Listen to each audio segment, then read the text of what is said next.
Bonjour à tous et bonjour à toutes. Bienvenue dans ce podcast, la matrescence. Si vous ne connaissez pas le terme matrescence, je vous invite à écouter l'épisode numéro 1 qui vous explique presque tout sur ce phénomène ou du moins sa définition. Je suis Clémentine Sarlat, la créatrice de ce podcast. Je suis journaliste de formation, mais surtout maman d'une petite fille de 18 mois, Ella. Maman, papa. J'ai voulu mettre des mots sur le vécu des femmes, notamment autour de la maternité. La matrescence transforme la vie des mères, des pères, mais surtout des familles dans leur ensemble, alors parlons-en et sans tabou.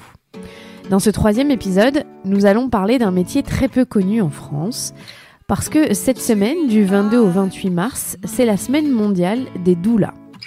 C'est donc un épisode consacré à ce métier, parfois controversé, en France en tout cas, que font les doulas. Pourquoi parler des doulas dans le podcast de la matrescence, me direz-vous ? Eh bien simplement parce que ces deux mots ont été inventés par la même personne, Dana Louise Raphael. Cette célèbre anthropologue américaine, décédée en 2016, a introduit ce terme et cette profession aux États-Unis en 1973. Le mot doula vient du grec et signifie « au service de ». Vous l'aurez compris, la doula est au service de la mère ou future mère, mais pas que. Aux USA, si vous suivez des stars américaines sur les réseaux sociaux, vous les verrez sûrement partager le fait qu'elles ont accouché à la maison, accompagnées de doulas, ou à l'hôpital, entourées de ces femmes. Cette semaine d'ailleurs, c'est Hilary Duff qui a montré une vidéo sur Instagram de la naissance de sa fille dans l'eau, où on la voit entourée de doulas. Il y a Meghan Markle, que vous connaissez tous ou toutes, future maman, qui a fait savoir qu'elle prendrait une doula pour l'accompagner. Alors le contexte outre-Atlantique, en Angleterre et en Australie, est différent. Les doulas sont reconnues et acceptées par la société. En France, c'est une toute autre histoire et c'est un sujet sensible. Pour préparer cette émission, j'ai lu le mémoire d'une sage-femme étudiante, Marie Maillot, datant de 2013, intitulé « Faut-il avoir peur des doulas ?»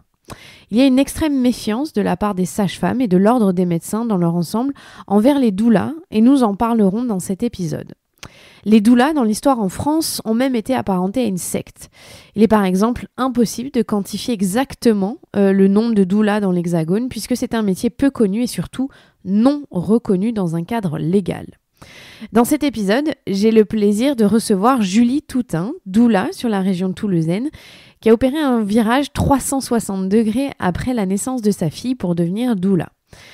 Vous allez en apprendre beaucoup sur ce métier et j'aimerais ajouter, et ce n'est que mon avis parce que j'ai été touchée par les doulas, moi, dans un contexte où c'était aux États-Unis, donc évidemment dans un contexte différent. Mais pour moi, une doula, ça fait pas partie d'un mouvement hippie ou bobo écolo, comme on peut dire, ou comme on peut le penser et le définir en France, mais plutôt, ça fait partie d'une forme de respect envers les femmes et de leur corps. Et j'irai même plus loin, pour moi, c'est du féminisme. Je sais que les sages-femmes auraient à cœur de pouvoir avoir plus de temps avec leurs patientes. Malheureusement, en tout cas à l'heure actuelle, c'est pas le cas car elles sont en manque de moyens humains notamment, mais ça on en parlera dans un autre épisode. Avant de commencer et de vous laisser écouter, je voulais prendre le temps de vous remercier. J'ai reçu des dizaines de messages de mamans qui mettent enfin un mot sur leur expérience, sur leurs mots d'ailleurs.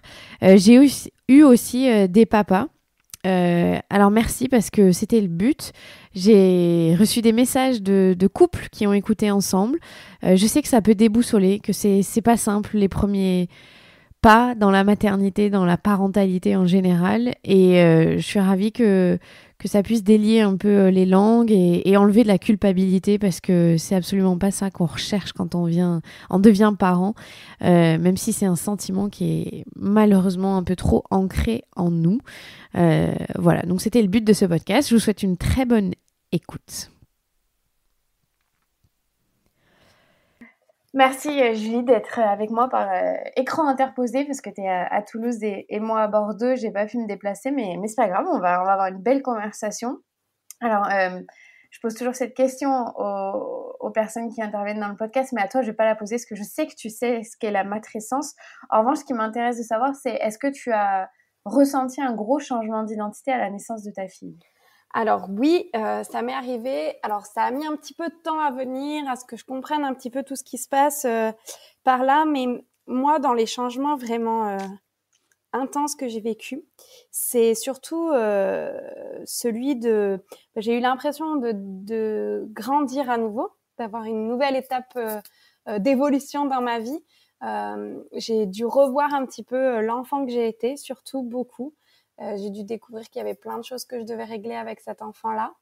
Et, ça a été vraiment un gros bouleversement, en fait, cette vie de maman. Et d'ailleurs, c'est ça aussi qui a fait que je me suis tournée vers ce métier que je fais autour de la naissance, parce que ça a été un énorme chamboulement pour moi. J'ai eu l'impression euh, que tout devenait clair et qu'il y avait des choses qu'il fallait vraiment que j'aille chercher, parce que on manque de soutien quand on est jeune maman. Et j'ai vraiment vécu ça comme quoi je devais vraiment aider les futures mamans et être là, en tout cas, pour elles.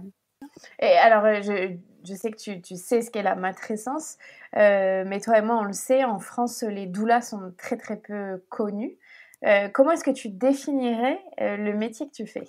Alors, pour moi, vraiment, la doula, c'est un soutien pour la future maman, mais également pour toute la famille, l'accompagnant, la fratrie aussi, et ça peut même toucher la grand-mère, le grand-père, etc.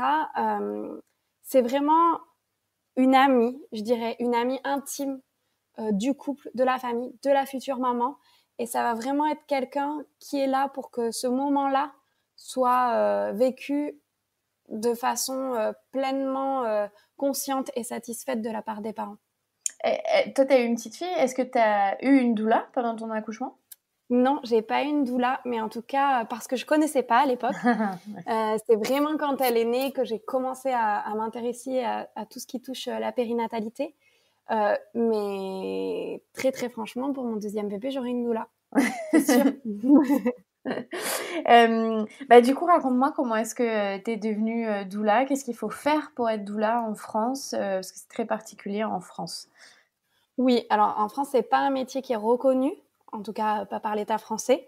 Et c'est un métier qui est un petit peu difficile parce que justement, comme il n'est pas reconnu, il y a quelques dérives, forcément, puisqu'il n'y a pas de cadre légal autour de ce métier-là. Donc la plupart en tout cas, beaucoup de professionnels de santé et surtout des sages-femmes ont quelques réticences par rapport à ce métier, parce qu'on a un peu l'impression que la doula va prendre un petit peu le rôle de la sage-femme. Or, normalement, c'est très très complémentaire, et surtout la doula ne doit pas avoir de vocation médicale. Donc, elle n'a pas à faire un accompagnement sans suivi médical, à donner de conseils médicaux aux parents, ni dans l'idéal à être présente à un accouchement à domicile, par exemple, lorsqu'il n'y a pas de sage-femme. L'idée, c'est vraiment de rester dans ce cadre-là pour pouvoir justement faire en sorte que les doulas soient de plus en plus reconnues en France. Donc en gros, toi, tu fonctionnes en binôme avec une sage-femme si jamais tu fais un accouchement à la maison. Oui. On parle d'un accouchement à la maison. Dans un accouchement à la maison, oui, pour moi, c'est fondamental, parce que ça m'impose une certaine responsabilité, en fait. C'est-à-dire que s'il y a une femme qui accouche seule à la maison et que je suis présente et qu'il se passe quoi que ce soit, ça engage ma responsabilité à moi. Et comme je ne suis pas quelqu'un de médical, je ne peux rien faire, entre guillemets. Donc je préfère dire non si quelqu'un fait le souhait de faire un accouchement à domicile avec seule la présence de la doula. Je sais que ça se fait dans certains... Ça se fait, oui, vas-y. Dans certains pays, ça se fait. Hein. Il y a des doulas qui y vont notamment au Royaume-Uni, beaucoup, sans présence médicale, mais ce sont bien souvent des doulas qui travaillent beaucoup avec des médecins, obstétriciens ou même des sages-femmes, et en fait, qui sont là, et dès qu'il y a quoi que ce soit, le médecin prend le relais. Donc c'est assez différent. En tout cas, en France, on n'a pas assez de cadres et la doula est pas assez reconnue pour que, en tout cas moi personnellement, je me permette de le faire, quoi. Et alors, qu'est-ce que tu as suivi comme formation pour pouvoir être doula? Alors moi, j'ai fait la formation de l'Institut Doula de France. Je sais qu'il en existe plusieurs en France, mais pour moi, hein, personnellement, celle-ci, en tout cas, était vraiment très complète. Il y a un programme qui est assez je dirais lourd, mais dans le bon sens du terme, parce que vraiment on apprend énormément, notamment sur la physiologie du corps de la femme, sur la physiologie de la naissance. On a des modules sur l'allaitement.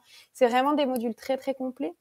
Et on a aussi toute une partie qui est vraiment tournée vers l'écoute de la future maman. On a toute une partie vraiment qui est centrée sur la personne.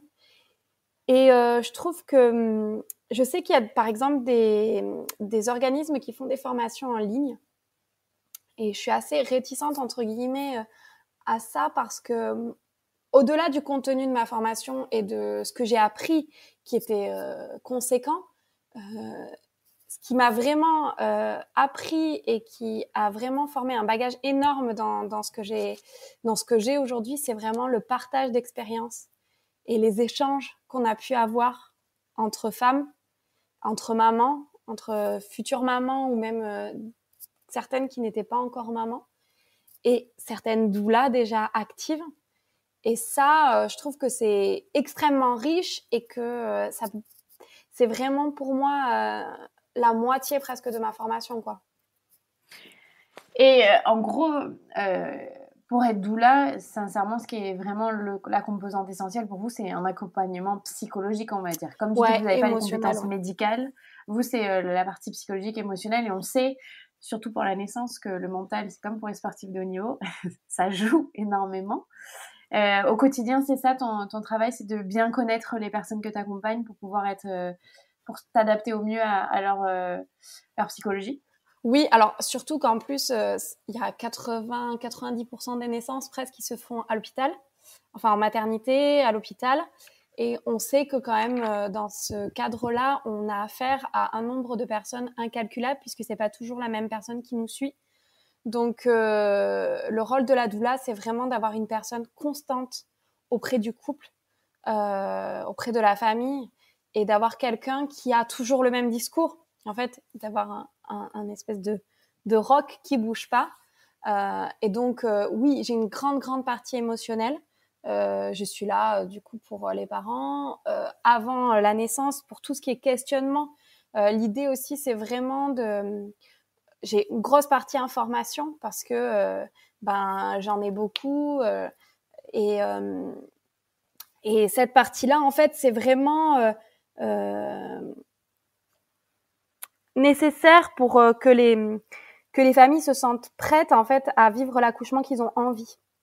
En gros, tu les aides dans leur projet de naissance. C'est ça, dans leur projet de naissance et vraiment quand ils savent pas trop s'ils veulent accoucher à la maison, à la maternité, sur un plateau technique, le but c'est vraiment de discuter ensemble et de prendre un petit peu les besoins, de voir vraiment ce qu'ils ressentent, leurs angoisses, etc., etc., et de vraiment avoir un projet qui leur ressemble et qui ressemble à vraiment ce qu'ils veulent. Et ça, c'est important. Et finalement, là, on parle beaucoup de ce qui est avant et l'accouchement. On sait aussi qu'en France, pour vous, les doulas, c'est très compliqué de rentrer dans une salle d'accouchement. Oui. Est-ce que tu as déjà assisté à un accouchement en France en milieu hospitalier ? Pour l'instant, je suis bloquée au milieu hospitalier. Là, on va essayer avec un couple que j'accompagne, mais c'est très compliqué en France parce que les maternités sont assez réfractaires, en fait. À la doula puisqu'ils la voient un petit peu comme entre guillemets une empêcheuse de tourner en rond et pourtant moi j'aimerais vraiment y aller et le montrer au moins une fois que je suis vraiment là pour faire le lien entre la famille et le personnel médical et que je suis vraiment là en toute bienveillance et que ça peut fonctionner en fait. Mon but c'est pas d'arriver comme une guerrière en disant voilà sur qui je vais pouvoir rentrer et cogner. Non, mon but c'est vraiment que les parents ils se sentent bien et qu'ils aient tous leurs choix respectés et que le personnel de santé justement ait le moins de choses possibles à faire en termes de gestion émotionnelle, d'explication. Voilà, c'est vraiment de faire le lien entre les deux. Donc c'est dommage, mais oui, parce que c'est gagnant-gagnant finalement, même pour le personnel hospitalier. Oui, surtout qu'en plus moi, je suis convaincue, là, donc, je peux pas en fait me permettre de faire quoi que ce soit. Mais après, comme on l'a dit tout à l'heure, il y a autant de doulas que de femmes et pour peu qu'on soit tombé sur un établissement qui ait eu une mauvaise expérience, moi je connais une sage-femme à domicile qui ne prend pas de doula, par exemple, parce que elle enfin qui refuse de faire des accouchements à domicile avec une doula, par exemple, parce qu'elle a eu une très mauvaise expérience. En cela, je peux pas vraiment lui en vouloir. Si elle a vraiment eu une mauvaise expérience, c'est dur pour elle. C'est un peu compliqué, mais c'est, je pense, le manque de reconnaissance du métier en France qui fait qu'on n'a pas de reconnaissance et donc de cadre qui fait qu'il y a des dérives. Il n'y en a pas énormément, mais il y en a. Et du coup, c'est pour ça que les gens sont aussi réfractaires. Et comment est-ce que tu expliques le fait qu'en France, dans notre culture, il n'y ait pas de cadre et que ça ne soit pas reconnu? Bah, là, c'est vrai qu'on est dans une société d'hypermédicalisation, de toute façon, je pense. Et on est assez réfractaire à tout ce qui est du domaine du bien-être. Ça commence à s'ouvrir petit à petit. Et il y a beaucoup de médecins qui travaillent avec. Mais j'ai un peu l'impression quand même qu'on est dans une société où on n'arrive pas en fait à faire et le scientifique et l'alternatif en même temps. Alors que c'est deux choses qui pourraient vraiment fonctionner super bien ensemble, finalement. Mais on a un petit peu de mal parce que souvent, tout ce qui est méthodes alternatives sont assez réfractaires à la médecine. Et inversement, la médecine est un petit peu réfractaire à tout ce qui est alternatif. Donc, ça a du mal à fonctionner ensemble. Et pourtant, ça aurait de belles conséquences, puisque je pense que la médecine est vraiment quelque chose d'incroyable, qui a sauvé l'humanité, je pense, même si on l'utilise parfois à mauvais escient. Et je trouve qu'ils y gagneraient, enfin la médecine en général, ils gagneraient vraiment beaucoup à travailler de cette manière-là aussi, en partenariat avec plein de choses. Mais... Et là, tu l'as mentionné, on parlait dans la salle de naissance et avant, mais c'est vrai aussi que votre rôle en postpartum est essentiel parce que, comme j'ai expliqué dans le premier épisode, en France, on a le droit à une sage-femme pendant 12 jours et c'est précieux, mais c'est clairement pas assez. Alors que toi, tu proposes, en tant que doula d'ailleurs, vous proposez des accompagnements beaucoup plus longs sur l'après pour être présent pour la famille dans son ensemble. Alors, clairement, un accompagnement de doula, il peut aller de la conception jusqu'aux 3 ans de l'enfant, à peu près. Mais en général... Oui, donc ça n'a rien à voir avec les 12 jours. Oui, voilà, c'est ça. En général, c'est vrai qu'on est très présente à partir du 4e mois de grossesse et surtout vers la fin de la grossesse. Et en postpartum, surtout en postpartum immédiat, donc il y a les 12 jours, nous c'est vraiment les 10 premiers jours qui sont fondamentaux, mais les 10 premiers jours, il faudrait passer presque tous les jours, pendant quelques heures avec la famille, quoi. Ce qui est impossible pour une sage-femme, et puis ça se comprend, hein. Mais ces 10 premiers jours-là, ils sont hyper importants, et je pense que même ça va vraiment dans la période des 40 jours qu'on appelle la période des relevailles, donc la période où la maman doit vraiment être bichonnée, ce qui est assez compliqué avec un papa en général qui reprend le boulot au bout de 10 jours, puisque après elle se retrouve seule avec son nouveau-né, et des fois les plus grands, à tout gérer. Donc le rôle de la doula, il est émotionnel pendant cette période-là, mais il est aussi logistique, c'est-à-dire que la doula, elle va venir, elle va préparer un petit repas à la maman, elle va aller chercher les plus grands à l'école si vraiment il y en a besoin. Ça va vraiment être une aide logistique aussi. Et c'est ça qui est important. Ouais, alors vous êtes les petites fées. Je pense que toutes les mamans qui ont accouché connaissent cette solitude, et surtout quand le papa reprend le travail très vite. Si on n'a pas la famille, si on n'est pas entouré, c'est vrai que d'avoir quelqu'un de confiance qui a tout suivi, c'est pas que c'est précieux, c'est indispensable. Ouais, c'est ça. En plus, c'est quelqu'un qu'on connaît, donc on a déjà créé du lien avec elle. Donc ça, c'est chouette. Et il y a vraiment ce besoin-là de prendre soin de cette jeune mère, parce qu'il y a quelque chose qu'on oublie assez souvent, c'est qu'une maman qui a été enceinte, on l'a vénérée, on l'a mise sur un piédestal, on l'a traitée comme une petite chose fragile et une princesse. Et en fait, à partir du moment où elle devient maman, on se focalise vraiment sur son bébé, et on oublie vraiment de dire à la mère, mais continue de te reposer, mais toi, vraiment, il faudrait qu'elle soit sur pied tout de suite, à fond, alors qu'elle doit vraiment prendre ce temps-là. C'est 1 mois, 40 jours après la naissance de son bébé, ils devraient être pour la maman, vraiment, pour qu'elle soit bichonnée, pour qu'on continue en fait à la traiter comme quand elle était enceinte, parce qu'elle doit nourrir son enfant, parce qu'elle doit récupérer son accouchement. C'est pas rien, mine de rien. Et parce qu'il faut qu'elle qu'elles prennent soin d'elles. Et c'est très difficile dans la société dans laquelle on vit aujourd'hui, où on exige des mamans qu'elles soient rapidement sur pied, qu'elles reprennent leur activité tout de suite, qu'elles soient à fond. Il y a rien qu'à voir. Qu'elle s'occupe de tout. Qu'elle s'occupe de tout, mais il y a rien qu'à voir 2 mois et demi de congé maternité, c'est insignifiant. Enfin, en tout cas, de reprendre, pas de congé maternité, mais de reprendre 2 mois et demi de l'enfant, c'est insignifiant. On a à peine le temps de rencontrer cet enfant, de se familiariser à lui, qu'on doit déjà reprendre le travail.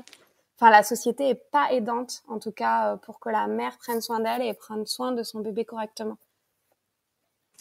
Et c'est pour ça aussi que je voulais faire un épisode sur les doulas, parce que t'auras pas écouté l'intro, mais dans l'intro, j'explique que ce mot a été créé par Dana Raphael, qui a créé la matrescence. Donc c'est bien, on est complètement dans le sujet. Mais pour moi, c'est hyper important, parce que dans la matrescence, c'est justement ce changement d'identité qui est aujourd'hui prouvé neuroscientifiquement, mais c'est aussi parce qu'il y a une grande solitude, parce qu'on est déboussolé, surtout pour un premier enfant, parce qu'on est isolé. Et que j'avais envie à travers ce podcast de montrer que y a des solutions qu'on connaît très peu en France. C'est ce que j'explique aussi dans l'intro, où je dis que peut-être que c'est un peu trop considéré comme quelque chose de hippie ou baba cool d'avoir une doula, contrairement à ce que ça l'est aux États-Unis ou en Angleterre, en Australie. Et donc, pour moi, concrètement, pour aider la matrescence, les doulas, vous êtes... vous êtes les petites fées, quoi. Oui, alors en plus, il y a un truc qui est hyper important, je trouve, c'est que une maman qui est maternée pendant qu'elle materne son enfant aura beaucoup plus de chances d'être maternante, justement. Parce que si on prend soin d'elle, c'est tout simple, hein, de toute façon, elle aura beaucoup plus de facilité à prendre soin de son nouveau-né. Et donc ça, c'est super important. Mais c'est vrai que dans d'autres civilisations, même cultures, je dirais, dans certaines cultures, je pense par exemple à certaines tribus en Afrique où la maman n'est jamais seule. C'est-à-dire qu'elle accouche de son bébé, mais il y a la mère, la grand-mère, tout le monde est là. Et elles sont constamment là pour la future maman. Et ces liens entre femmes, ils sont vraiment fondamentaux quand on donne naissance à un bébé. En France, quand on donne naissance à un bébé, c'est vrai qu'on est extrêmement seul. Et surtout, il y a moins cette solidarité entre femmes, je trouve, quand d'autres futures mamans viennent, on échange et tout. C'est très différent que ce truc d'être là aux petits soins pour la maman qui vient d'accoucher et de lui apporter, je sais pas, des petits plats un peu tous les jours, des choses comme ça. Ça se fait peu. Et pourtant, c'est pas grand chose. On fait un plat pour notre famille, on rajoute 3 portions de plus et on la dépose à la copine d'à côté. C'est pas grand chose. Mais il manque un petit peu cette essence de sororité, en fait, qu'on peut retrouver ailleurs.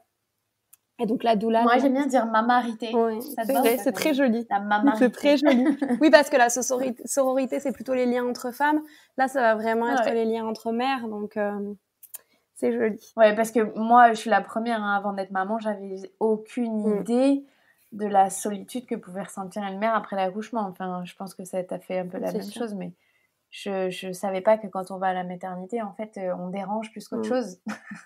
Les nouvelles mamans. C'est ça. Et donc, il faut devenir mère pour le comprendre. Dis-moi si je me trompe, mais j'ai vu que tu as été formée par Michel Audin, que j'espère recevoir dans ce podcast. J'ai fait une formation avec lui, de 3 jours. Alors, tu peux me raconter un peu son approche, qu'est-ce que ça a apporté pour les doulas? Parce que je donne un peu de contexte. Michel Audin, c'est un très grand gynécologue obstétricien qui a quasiment 90 ans aujourd'hui, mais qui a écrit des super bouquins. Je ferai un épisode avec lui, je vais essayer absolument de l'avoir en interview. Mais vas-y, raconte un peu ton expérience avec lui. En fait, c'est une formation sur 3 jours et qui est ouverte à tout le monde. Pas que en tant que doula. Il fait des formations doula, mais au Royaume-Uni maintenant uniquement. Donc, il faut pouvoir y aller. Mais il fait des formations sur 3 jours qui sont ouvertes à tout le monde. Donc, ça, c'est très chouette. Donc, moi, je me suis retrouvée là avec des doulas, des sages-femmes, des ostéopathes, pas mal de gens qui sont du milieu médical. Donc, c'était assez sympa. Et puis, il y avait aussi des gens, des professeurs de yoga prénatal qui venaient vraiment se renseigner. Et c'est des échanges, en fait. Alors maintenant, il est assez âgé, il fatigue assez vite. Donc, sur les 3 jours, en fait, lui, il nous donne un contenu de formation qui est exclusivement dispensée le matin. Et l'après-midi, c'est Liliana Lamers qui est avec lui, qui est une doula en fait, qui a eu ses 4 enfants qui sont nés en Angleterre et qui sont nés dès Michel Audin. Et en tout cas accompagné par Michel Audin, et c'est lui qui lui a dit un jour, toi, il faut que tu sois doula. Et il l'a balancé un peu dans ce milieu-là, alors qu'elle n'y connaissait rien. Par exemple, typiquement, elle n'a pas eu de formation. Elle est riche de ses expériences d'enfantement et de ce que Michel Audin lui a apporté. Et aujourd'hui, c'est une des doulas les plus célèbres, et surtout, elle accompagne énormément d'accouchements à domicile. Et elle, typiquement, elle fait des accouchements à domicile sans l'aide de personne, quoi. Enfin, elle n'a pas besoin de sage-femme, mais bon, c'est un autre contexte au Royaume-Uni de toute façon. Mais voilà, et donc lui, il est très... il est vraiment à écouter, cet homme-là. Vraiment, je pense que j'ai eu une chance énorme de l'entendre. Et d'ailleurs, le soir, je rentrais et mon mari et moi, on parlait pendant des heures de ce que j'avais entendu dans la journée. Et je lui disais, mais tu te rends compte? Et lui, il était hyper passionné par ce que je lui racontais. Parce que, en fait, moi, j'ai eu tout ce côté vraiment classique de l'accouchement, physiologique, etc. Mais lui, il apporte vraiment une balance scientifique qui est énorme. Parce que lui, il parle d'épigénétique, d'épigénome. Il rentre vraiment dans des détails scientifiques qui sont énormes. Et il est vraiment très, très intéressant, quoi.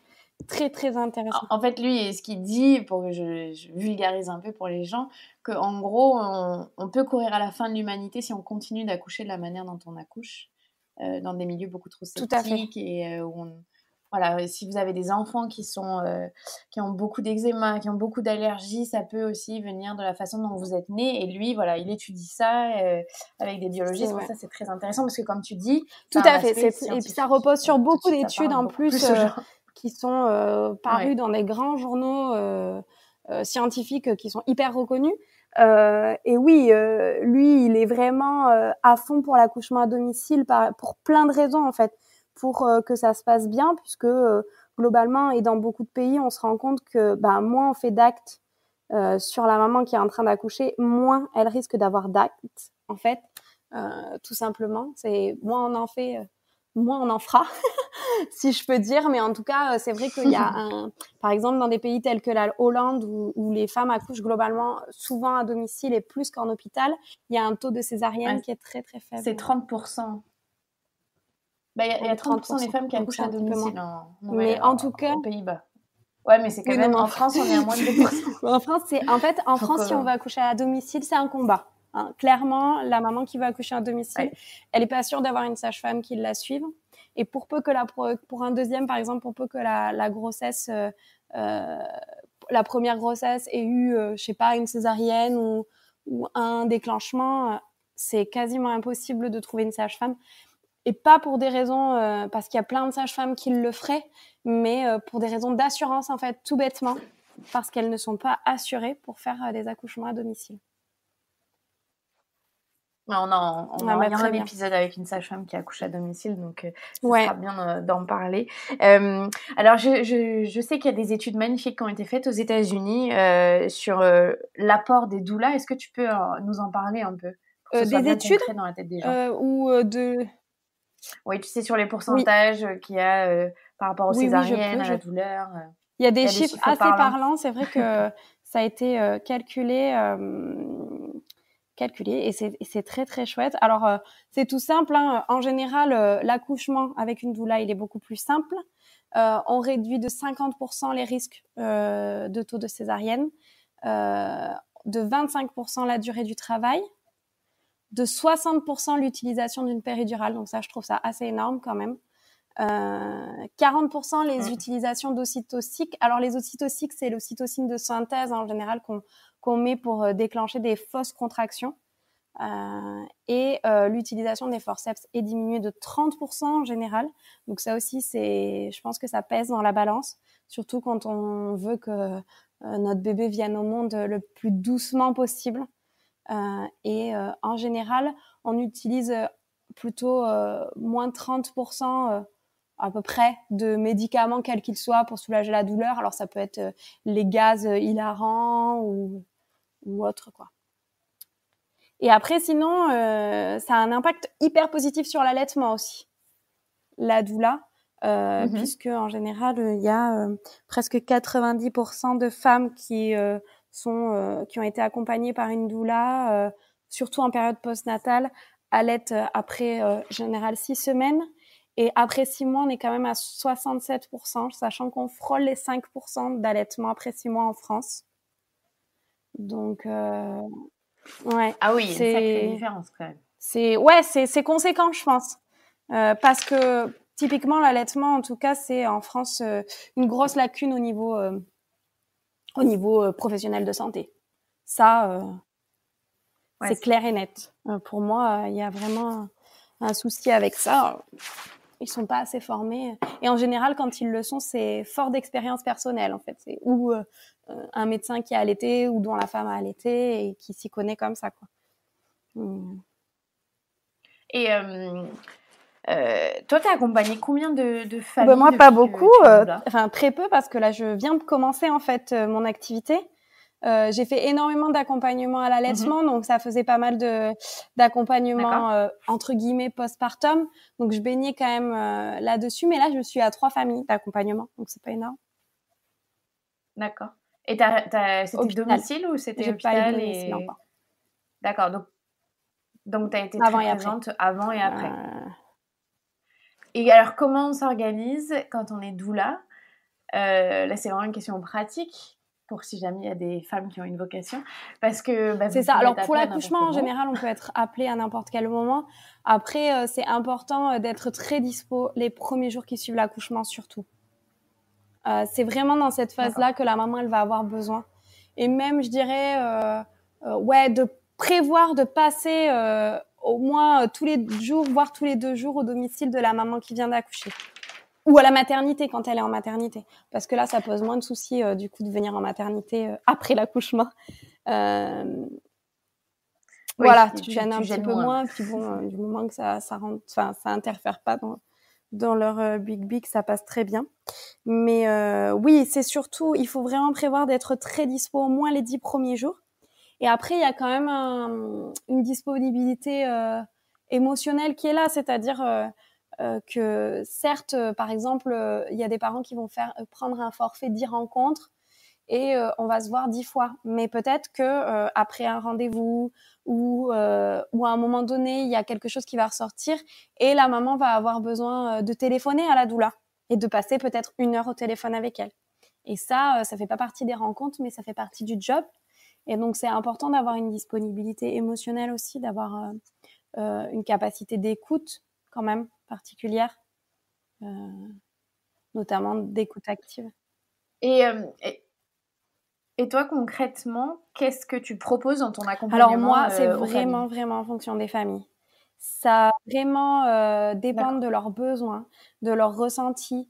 Et puis, ça peut vraiment se modifier à tout moment. C'est-à-dire qu'une famille peut partir sur 10 rencontres et puis, en fait, on va se rencontrer vachement au début. Et puis, petit à petit, ça va peut-être un peu s'espacer parce qu'ils vont se rendre compte qu'ils ont moins besoin. Et puis, ça va se réintensifier dans le postpartum. Ou alors, ça va être des familles qui vont vraiment avoir besoin de rencontres en postpartum et d'autres un petit peu plus avant l'accouchement pour se sentir vraiment prêt le jour de l'accouchement. Parce qu'en fait, le but de la doula et son rôle, c'est vraiment que finalement, les parents n'aient pas besoin d'elle le jour de l'accouchement. Quand on a l'impression d'avoir bien fait son job, c'est qu'elle peut être là le jour de l'accouchement, mais l'idée, c'est de se mettre dans un coin avec un bouquin et de rien faire du tout, quoi. Et que les parents... Ou de prendre soin des enfants. Ou du papa, des fois, ou de l'accompagnant en général, qui est peut-être en panique à ce moment-là.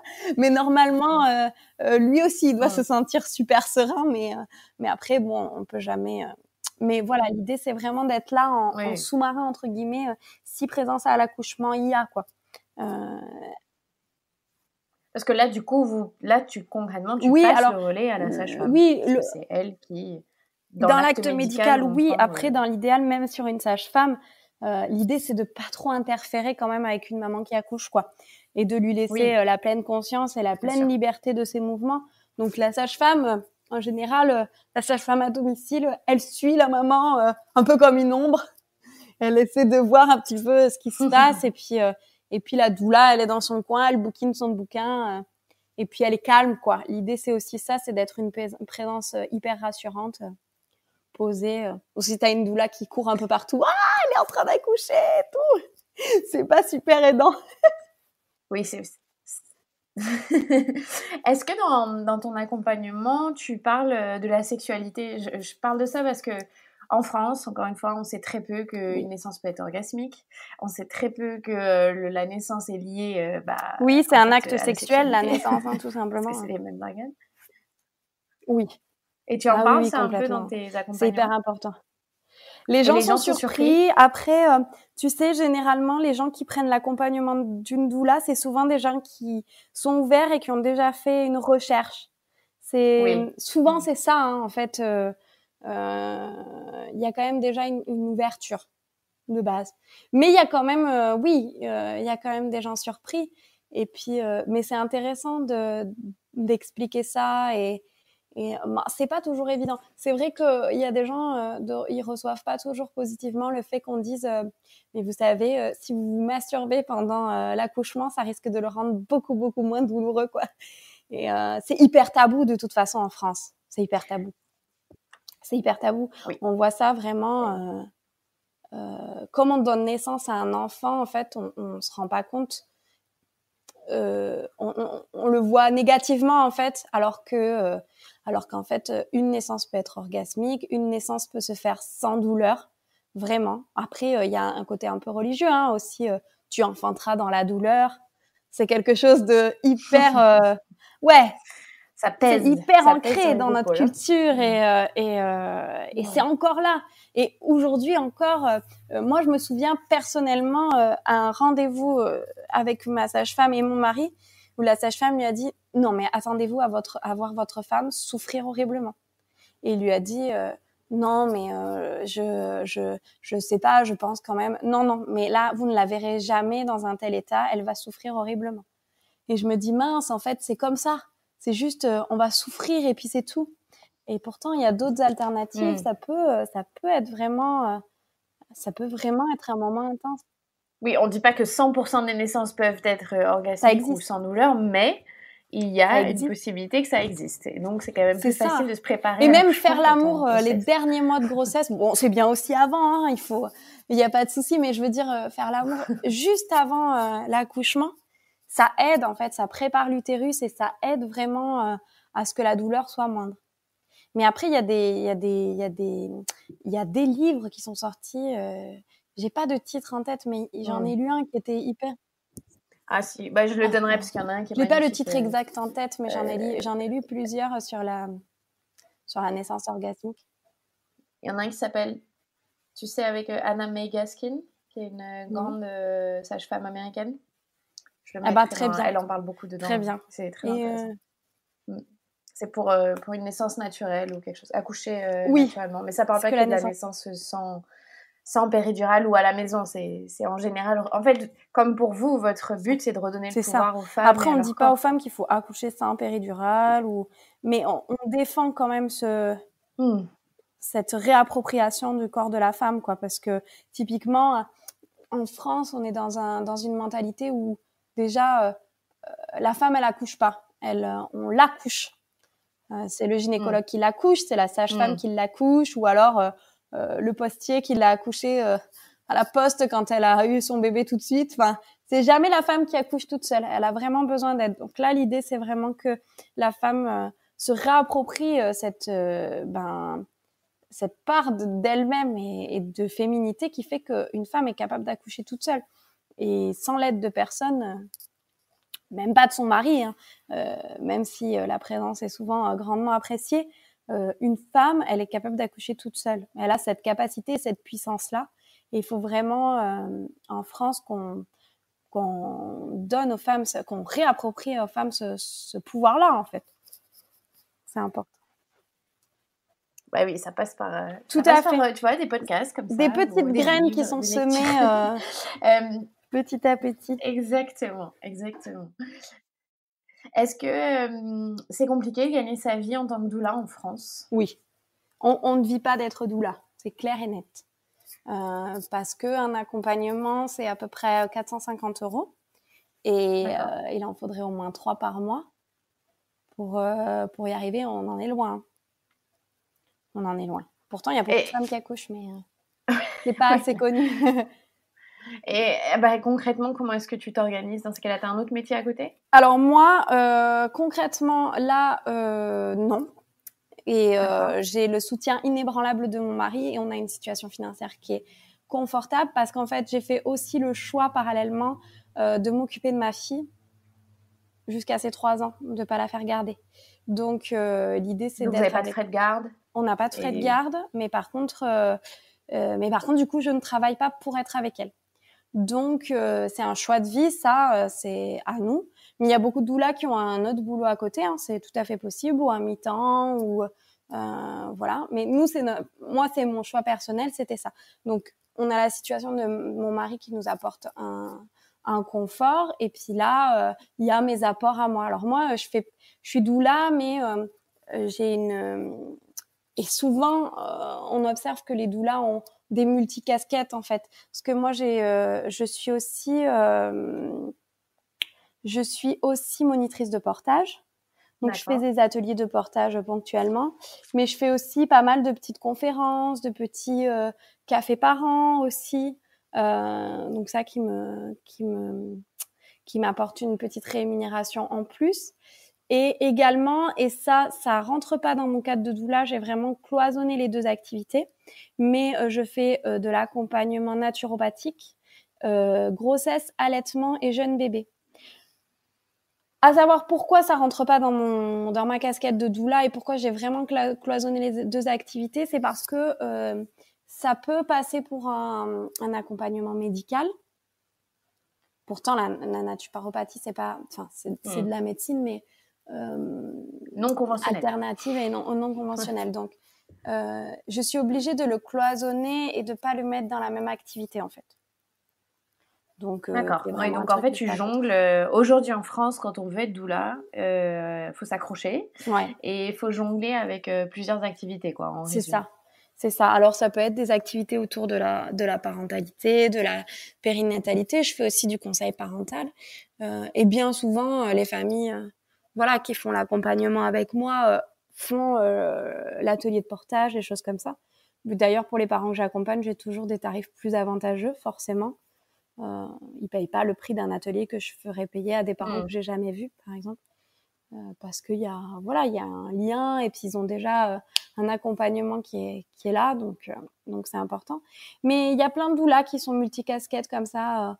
Tu vas avoir des doulas qui font aussi du yoga. Alors c'est pareil, le yoga ça rentre pas dans l'activité de doula, mais qui font aussi quelque chose qui fait écho, mais qui est dans une autre dynamique. Tu as des doulas qui sont très dans les énergéticiennes, ou voilà, plein de choses. Tu as des doulas qui font aussi des massages de femmes enceintes.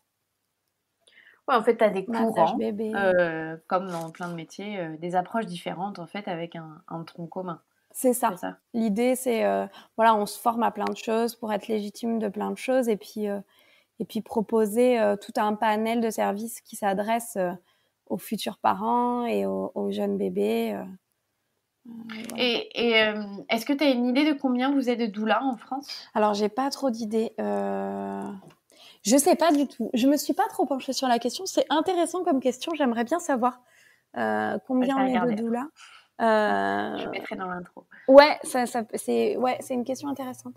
Et je me suis pas posé la question, mais c'est vrai que... Alors après, il y a les doulas, parce qu'il y a doulas, il y en a qui font des formations où on les appelle accompagnantes à la naissance ou accompagnatrices périnatales, quelque chose comme ça. Mais alors, oui, mais les accompagnantes périnatales, elles ont des diplômes reconnus par contre. Ça dépend. C'est différent. Ça dépend. Oui, mais il y a des écoles reconnues. Oui, c'est ça. Il y a plein de choses du coup en fait. Hein, et il y a plein de choses qui se... Mais c'est bien.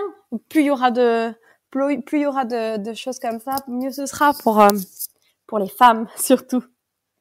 Parce qu'on est pas... Oui, ça veut dire qu'il y aura des options et du savoir. Ouais, c'est ça. L'idée, c'est qu'enfin, les femmes se sentent écoutées, parce que c'est ça, il y a un gros manque d'écoute, en fait. Je trouve, c'est la faille. Et c'est ma dernière question, qu'est-ce que les parents recherchent le plus quand ils prennent une doula, selon toi, selon ton expérience? Je pense qu'il y a ce côté rassurant d'avoir la même personne. Je pense que c'est vraiment hyper important parce qu'en France, on a le médecin, on a la sage-femme, et puis alors dans un service, quand on rentre dans un cycle autour de dans une maternité ou dans un hôpital, on voit 15 personnes différentes. Donc d'avoir quelqu'un qui est vraiment qui a le même discours du début à la fin, et quelqu'un qui rentre dans le cercle intime et à qui on peut faire confiance. Je pense que ce que recherchent les parents, c'est ce côté un peu rassurant, d'avoir quelqu'un qui ne bouge pas, entre guillemets, et qui va les accompagner du début à la fin de cette aventure de jeunes parents, en fait.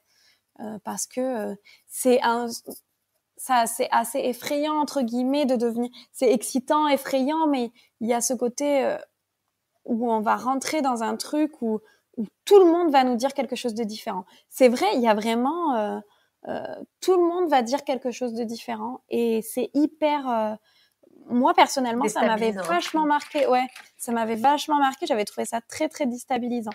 Donc, l'idée, c'est d'avoir quelqu'un qui soit toujours là et quelqu'un qui soit prêt à écouter n'importe quand aussi. L'écoute, je pense que c'est vraiment fondamental dans une société où on se sent pas assez écouté, où typiquement à la maternité, on écoute nos souhaits, mais si ça déroge un petit peu au fonctionnement, c'est très compliqué.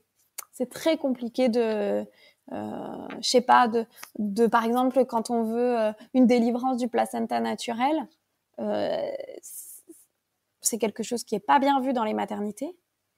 Et ça prend plus de temps. Ça prend plus de temps. Il y a des risques. Alors, on est dans une politique de prévention énorme en France. On est vraiment sur une médecine qui est très axée sur le contrôle. Et c'est d'ailleurs pour ça qu'on fait autant d'examens pour vérifier, qu'on est autant sur la prévention. Alors, ça peut être bien pour certains cas, pour certaines maladies. Et dans d'autres cas, ça peut être vraiment trop présent. C'est-à-dire qu'on va faire des fois beaucoup de prévention pour un petit pourcentage de risque. Alors que si on en faisait moins, il y a un pourcentage que les choses se passent mieux qui augmente. Et ça, on prend pas assez en compte. Mais bon, typiquement, sur la délivrance du placenta, il y a vraiment une angoisse énorme. Et c'est très rare qu'on dépasse les 15 minutes, c'est déjà énorme, mais qu'on dépasse en tout cas les 15 minutes, sachant qu'un placenta, ça peut se délivrer dans les 24 heures. Donc, il y a quand même... Oui, on n'est pas dans les mêmes délais. On n'est pas dans les mêmes délais parce qu'on est vraiment inquiet. Et la plus grosse inquiétude sur la délivrance du placenta, c'est l'hémorragie massive. Et pourtant, c'est un tout petit pourcentage et on est à l'hôpital. Donc, mais le problème, c'est qu'on a aussi des hémorragies massives parce qu'on a l'utilisation d'énormément en amont d'actes médicaux comme les oxytocines de synthèse, comme parfois le déclenchement. Et ça va augmenter les risques d'hémorragie. Donc, on va arriver sur un risque de délivrance du placenta qui est encore plus grand que si on n'avait rien utilisé. Donc, en fait, tout ça est lié à chaque fois. Hein. Mais en parlant de Michel Audin, il a écrit des livres qui parlent vraiment de ça, de ces actes médicaux. Il y a d'ailleurs, tu as presque dit le nom tout à l'heure, mais L'humanité survivra-t-elle à la médecine, qui est très, très intéressant. Je l'ai lu. Il est vraiment... il est très, très intéressant, ce bouquin-là. Je le mettrai dans les recommandations lecture dans l'épisode et à la suite sur les réseaux sociaux. Vous pourrez trouver toutes les références dont on a parlé aujourd'hui dans cet épisode. Merci beaucoup, Julie, d'avoir pris le temps entre la sieste de ta fille, d'avoir répondu dans cette semaine consacrée aux doulas dans le monde. J'espère vraiment que ça aura touché des femmes et qui réfléchiront peut-être à solliciter des doulas parce que souvent, à mon avis, quand on a un deuxième, On en a besoin. Ouais, c'est clair, avec tout ce qui se passe avec le premier. Et en tout cas, surtout, s'il y a un seul message que je peux dire, que je peux donner aux femmes, aux futures mamans, c'est vraiment croyez en vous et en votre capacité de donner naissance. Vous êtes des mammifères comme les autres et vous êtes vraiment capables, quoi. Enfin, merci beaucoup. Avec grand plaisir. Salut. Bonne journée. J'espère sincèrement que cet épisode vous a éclairé, peut-être donné envie de prendre rendez-vous avec une doula dans votre région. Si c'est le cas, vous trouverez des contacts de doula en France sur le site internet doula avec un S, donc doulas.info. Alors je ne cherche pas dans cet épisode à opposer les doulas aux sages-femmes, vous l'avez compris. Elles sont pour moi complémentaires. Il y aura d'ailleurs un épisode consacré au merveilleux métier que font les sages-femmes, que ce soit en hôpital, en maternité, en libéral ou en accouchement à la maison. Je ne cherche pas non plus à inciter qui que ce soit à prendre une doula. Simplement, je pense qu'il est important de connaître toutes les options qui s'offrent à vous. Renseignez-vous bien avant de choisir une doula. Posez des questions sur son parcours, sa façon de voir les choses. Posez des questions au corps médical, à votre sage-femme, à votre gynéco-obstétricienne, ou obstétricien évidemment. Et puis je reprends les mots de Julie, soyez actrice de votre maternité, c'est le plus important. Voilà, pour suivre Julie, vous avez Instagram, @famille-nature, vous avez son très joli site web où vous trouverez toutes les informations. Elle m'a par ailleurs recommandé des femmes à suivre. Elle en a parlé dans le podcast, une qui s'appelle Liliana Lamers, qui a été formée par Michel Audin. Je vous invite à vous renseigner sur ces deux personnes. Et je le redis, j'espère que Michel Audin pourra participer à ce podcast, qui est un grand gynéco-obstétricien. Elle recommande aussi Elodie, qui est une doula sur la région lyonnaise. Son compte, c'est doula-mama-fr. Et Lou, alors pardon pour la prononciation, Giglionda, qui est sur Béziers. Alors tout ça, ce sera écrit dans la description du podcast un peu plus bas. Et elle recommande enfin Yannick Revel, Nayan Doula, qui est une femme, elle, je cite, absolument extraordinaire. Donc vous pouvez aller voir. Je vous mets aussi en lien l'étude, le mémoire qu'a réalisé la sage-femme pour que vous compreniez un peu la méfiance qu'il y a entre parfois ces deux corporations, mais pas toujours, hein, je le dis. Je vous ai mis en lien un reportage sur une doula qui a été fait par l'émission La Maison des Maternelles. Comme ça, vous avez aussi les infos de votre côté pour aller chercher. Voilà.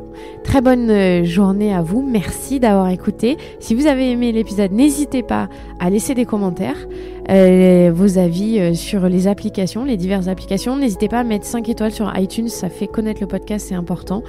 Et puis, je vous dis à très bientôt. Merci.